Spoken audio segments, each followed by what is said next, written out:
there's no room to change your mind. And I think that's the scariest thing is like you are losing that ability to pick and choose your truth subject by subject. And now it's like these two huge, like I was saying, two huge categories that you have to subscribe to. Now, I'm not saying that the left is losing the culture war, but when even bisexual women are defecting to the freedom side, you know that the tides are turning. These next two ladies, they went from organizing marches with the pink hats, you guys know what I'm talking about, right? Far left here, pronoun pins, to sipping Founding Flavors coffee. Well, maybe not yet, but we need to get them a box from the Grift Shop at thegriftshop.com. It's a liberty shift. Please welcome the co-hosts of Red, White, and Bi, the Freedom Femmes themselves. Joining us live here on the Wake Up America show, it's Ashley and Hannah. Good morning, ladies. Good morning, Austin. How are you? Doing good. All right, so we're going to go back. Take us back to your peak left phase. What were you doing? Who were you listening to? Introduce yourselves if you don't mind, and tell us how you went from far left to now center right. Well, I'm Ash, and I am definitely going to have to give this one to Hannah after I described that I was never on the left. Okay. I was raised, I'm a cashew raised Republican. And when I went to college, I, of course, had my libertarian phase.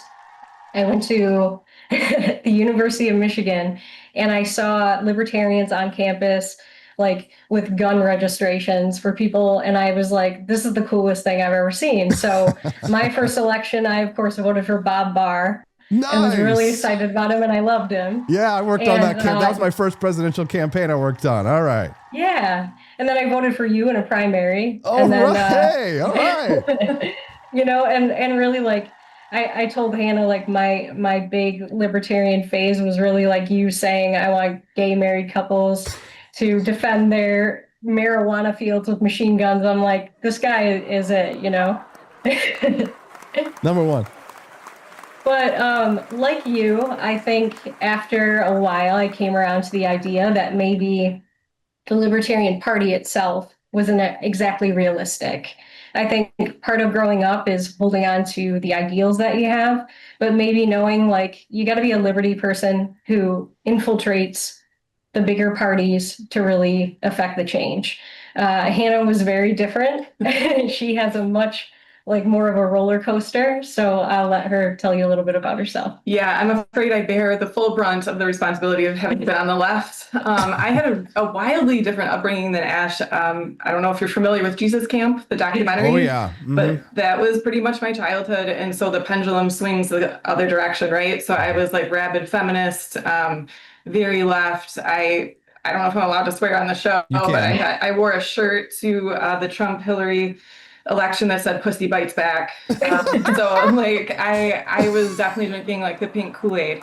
And I think it took until the pandemic, honestly, for me to start seeing the cracks and all that and the hypocrisy and just like the intellectual inconsistency. I'm a healthcare worker, so being able to see the way the pandemic was that side of it and just the slipping of the pseudoscience and how it just became like an identity and a talking point and like virtue signaling more than it became about helping people and staying safe. And that was where I really started to see the cracks and start to think twice about all the things I had assumed were true for a long time.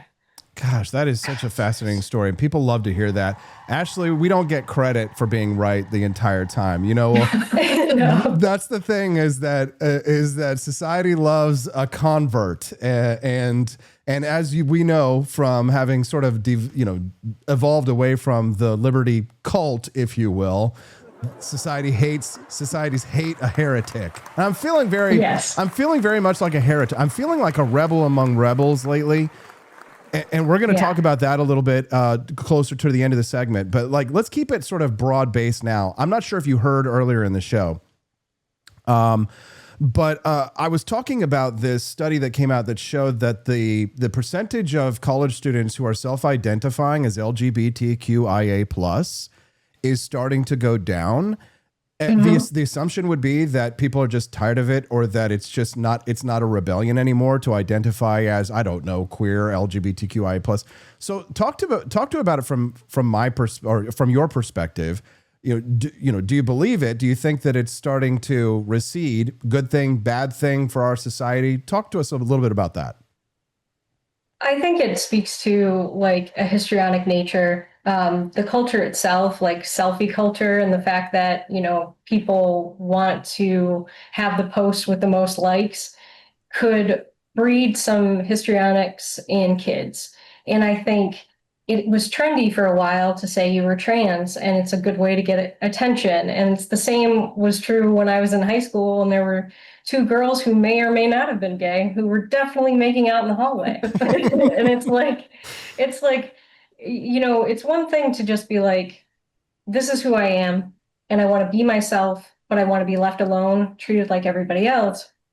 And it's another thing to be like, this is who I am, respect it, use my pronouns, give me all the attention that I want, find me attractive. You have to date me, even if I have a P where you'd rather see a V. And it's just, I think there's probably just some of the luster has worn off for the histrionic kids, maybe for their parents who in really young kids were pushing them into it.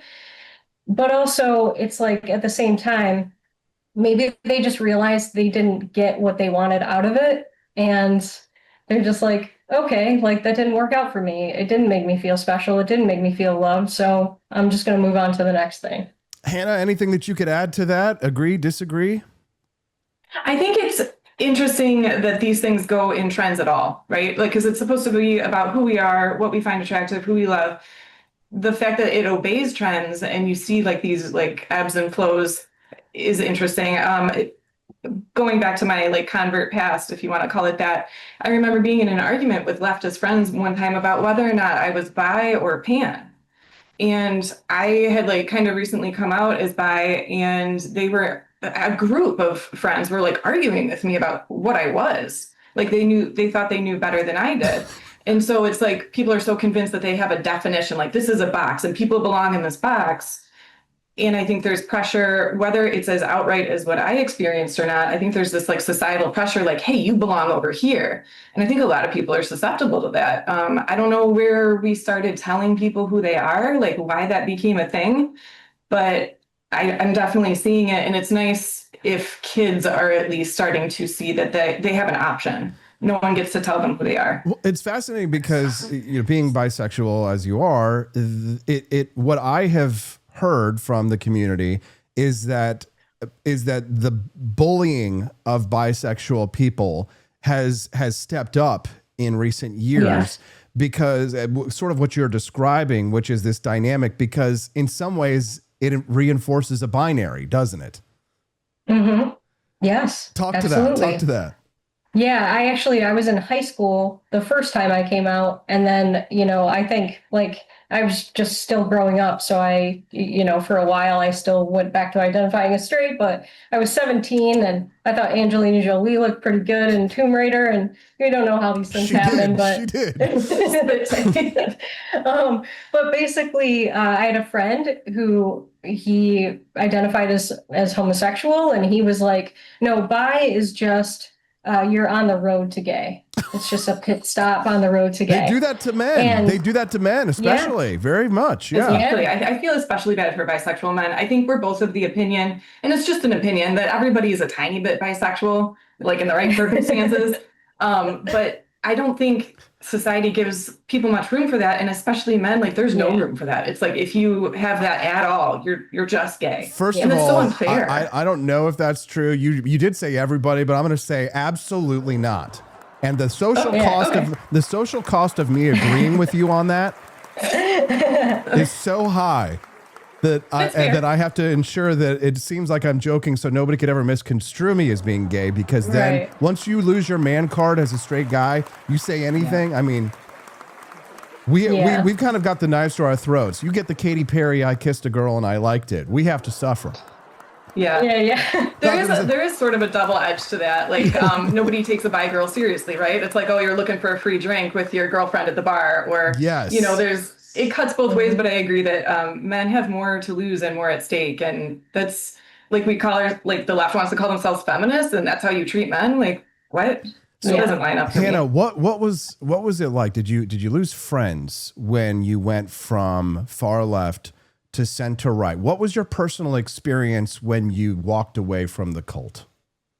It was very isolating. I will say, of the friends I had 5 years ago, I have one left.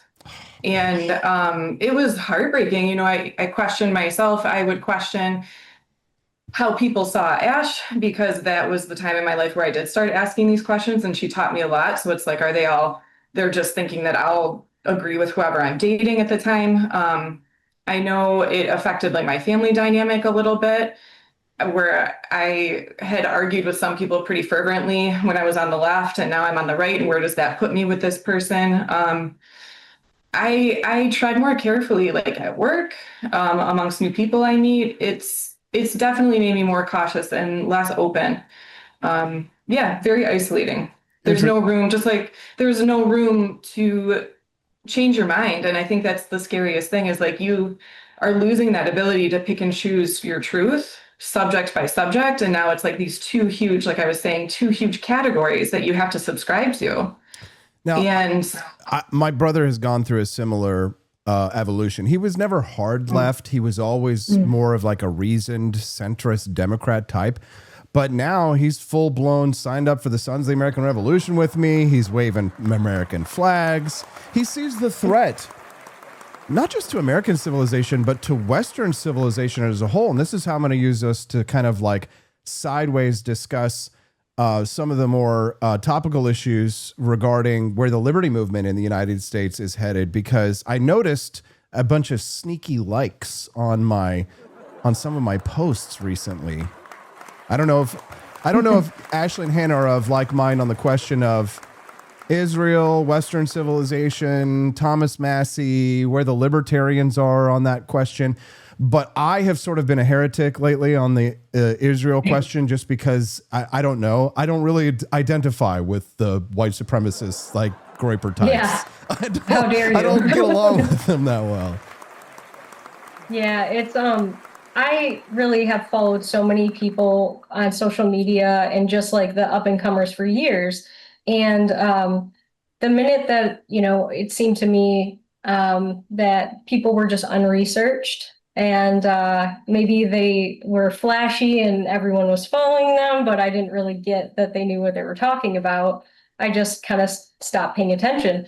But I feel like ever since this Israel-Gaza conflict has, hit the forefront, there are people you can unfollow that will end up in your feed. And it's just like they're rabidly misinformed, angry, and like, hate to say it, because the minute you say they're Jew haters. Yeah, can we just say Jew haters? Because it's better than anti-Semite, because I feel like it really just gets down to the you avoid the whole, it's like when you call them woke right, they're like, and it's kind of like, here's the thing, there is a woke left. Everybody, I think, will agree. There are woke left libertarians, right? Yeah. There are woke right libertarians. Exactly. And they're usually the woke is unified all in their hatred for Israel and by default the Jews. Mm-hmm. There will be some who will try and say anti-Zionism is not anti-Semitism, and those people I always find fascinating, because it's like I didn't just hear a 30-minute lecture about like why we need to burn the Jews and do the Holocaust, right? So there's a lot of gaslighting going on in this conversation, but it involves specifically Thomas Massey, because he's really made an enemy of the AIPAC lobby, and so therefore a lot of the people who, whether they're libertarians or not, sort of see Thomas Massey as their guy. A lot of these Groyper accounts, which makes, of course, for odd bedfellows, because I like Thomas Massey, I support Thomas Massey, but now I'm surrounded by people whose entire identity is aimed at destroying the passion project of my life, which is limited government and liberty and individualism. Yeah, I'm kind of in the exact same boat as you, because I love Thomas Massey. He was my favorite member of Congress, still is. But as much as I agree with him that we should not be spending all this money on foreign aid, and I wouldn't give anything to anybody, I think not supporting Israel, at least like not acknowledging that there are only real friend in that region that it's the only place where gay people can have a civil union, where everyone, depending on their faith, no, they're just going to have the same rights as everybody else. It's like, if you're not acknowledging that, can you really be pro-liberty? Well, what you have to understand, Ashley, you're right. I agree with you. But what you have to understand about the actual Jew haters is that what you just identified is actually, they feel the opposite way. That they're looking at what you just said, and they're like, yeah, Israel allows gay people. That's why I prefer Gaza. That's why I prefer the Palestinians to the Jews, because the Jews are liberal.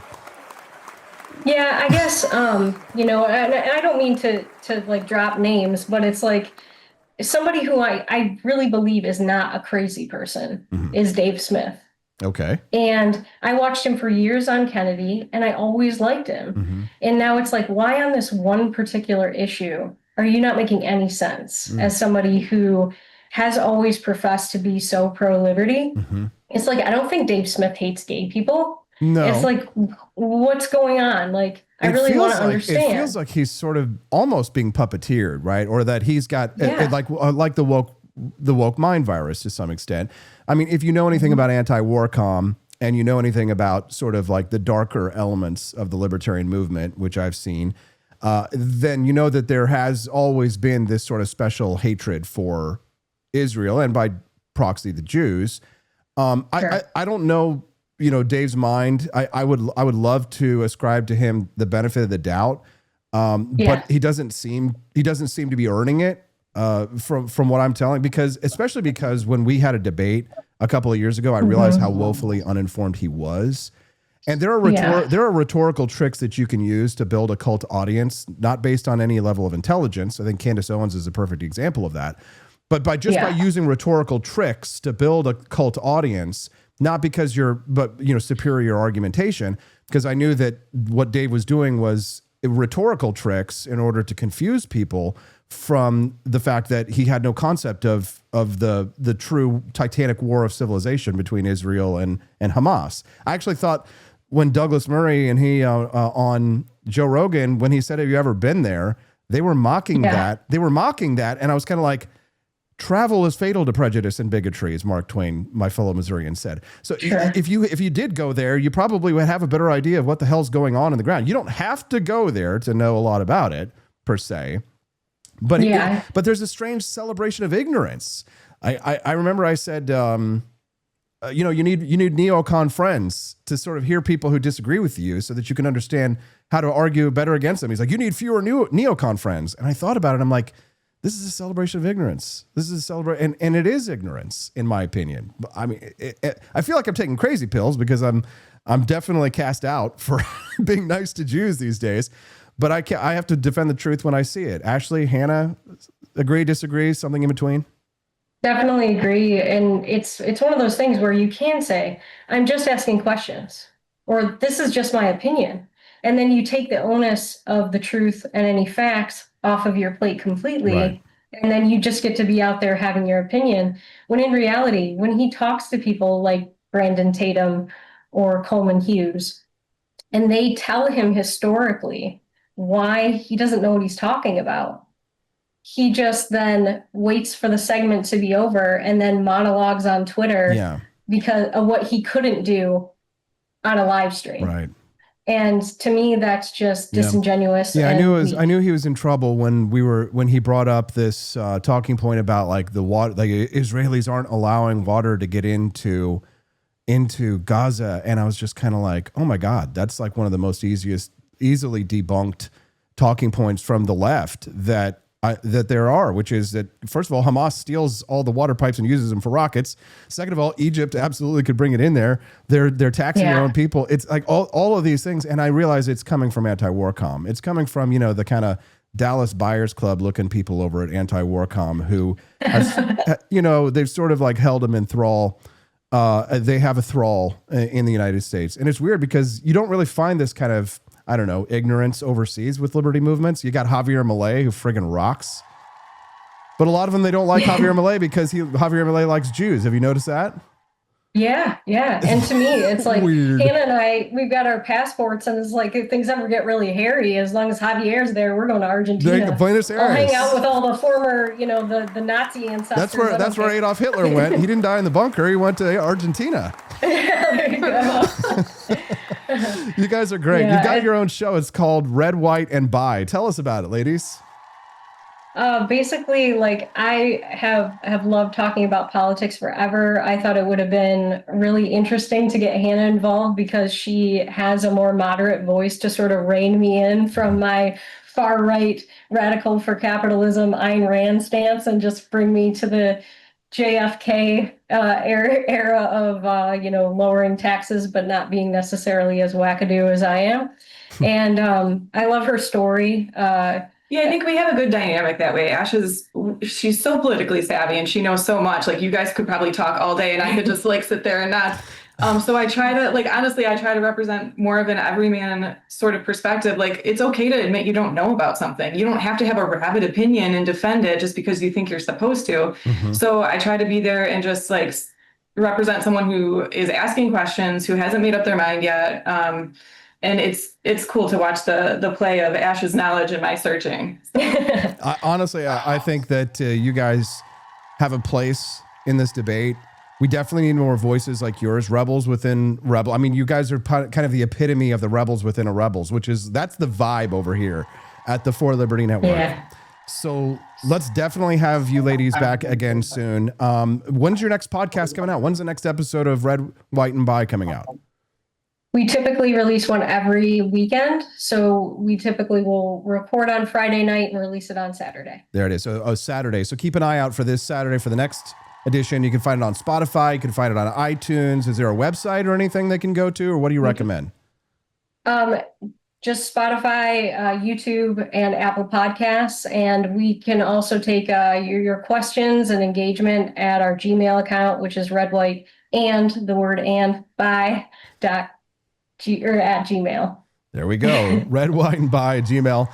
Ladies, you did a great job today. It was a pleasure to sort of meet you, I guess, in person. I guess, Ashley, you said that you had actually bumped into Steffi in a bathroom at an event. So yes, you've made physical contact with, I guess she was probably, I think she was my future wifey at that point, but keep your dirty hands off her. She's mine, Ashley and Hannah. Yeah. I know about you bi girls. Stay away from her. Thanks, ladies. Have a great day.